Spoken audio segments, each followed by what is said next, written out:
Thank you, Mr. Speaker. It gives me no pleasure at all to rise to speak on this Local Government Act 2002 Amendment Bill today. This, in fact, it gives me, it literally gives me a pain.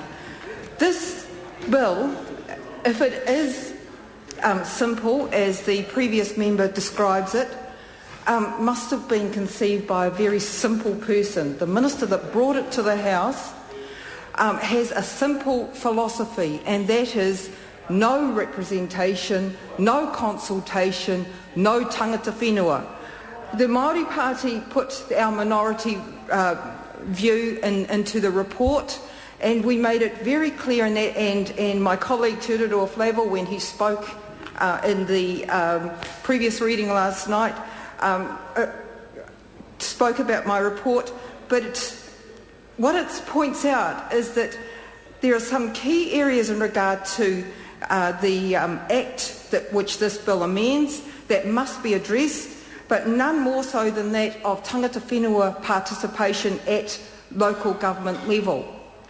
It is well established that at local government level, tangata whenua have been unfairly, inequitably and disproportionately underrepresented across elected councils and boards, and this bill is making it worse. In fact, when I stood to speak on a previous bill during this week, that was the aquaculture bill, I alluded to the fact that the provisions in the aquaculture settlement were unable to be carried out because of under-resourcing and other things that local authorities couldn't do. As a result of that speech, I had an email from a local councillor in the Bay of Plenty who said that they had already done the work on the aquaculture settlement and the allocations, and pointed out that this may have been because they have so many Māori on their local council. And you can see from this that when there are Māori on the local council, things actually work, things happen, things move along. If you don't have tangata whenua there, then and if you're not consulting with tangata whenua, then things are going to slow down very much. And so it's a very bad bill in that it takes away even more from the need to consult with tangata whenua. It takes away the fact that they don't want actually there to be tangata whenua dealt with at all. And as I say, this is a simple philosophy from a very simple minister. It's of real note that in the annual review of race relations issued by the Human Rights Commission in March 2010, Māori representation in local government and an effective voice for Māori in the decisions of the new Auckland Council is one of the top 10 race relations priorities.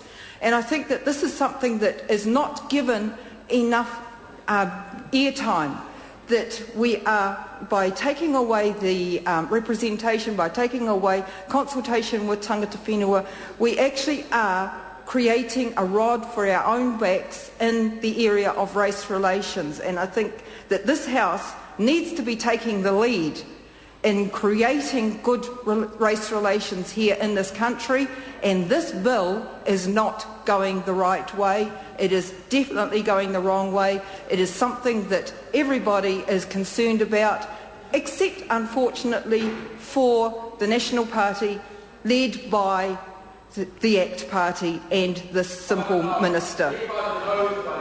Led by the nose by the ACT Party, you've got that right. We have real concerns about the water, the provisions for water, and it's really a problem that things are sneaked in by stealth as they are, right throughout our committee deliberations. National and ACT tried to make it clear that these things are not going to change, that this is not about water privatisation, and then all of a sudden here it is. The evidence is right there in front of us that it is about privatisation. And I'm sorry that the chair is not able to see that that is what it's about, but that is the fact of the matter, that it is about privatisation. Given the fact that privatisation of water has not worked anywhere else in the world, why on earth are we taking that route? Why is New Zealand not taking the route of seeing what is going on and picking up the best of what's happening in the world instead of picking up the worst of what's happening in the rest of the world? Okay, we don't want to be a leader in that in the water privatisation area. Let's hold back. Let's learn the lessons that have been learned elsewhere. So we have real problems with this bill, and we will be voting against it, and I really hope that this simple minister will stop now with his simple philosophies for trying to get rid of tangata whenua.